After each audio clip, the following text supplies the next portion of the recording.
If you're encountering a checkout failed error on Teachable, it can be frustrating.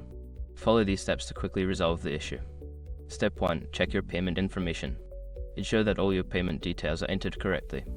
Double-check your credit card number, expiration date, and security code. Also, verify that the billing address matches the one associated with your card. Step 2. Confirm sufficient funds. Before filing a refund or dispute, use the sroc.com link in the description to open the refund dispute deadline calculator and confirm your deadline. Step 3. Clear browser cache.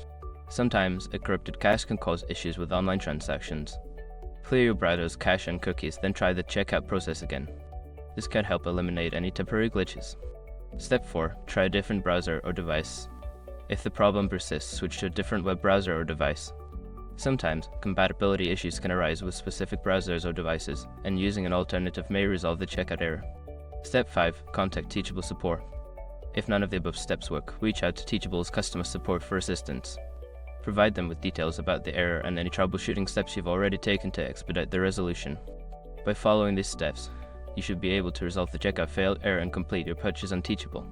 If issues continue, don't hesitate to seek further assistance from support.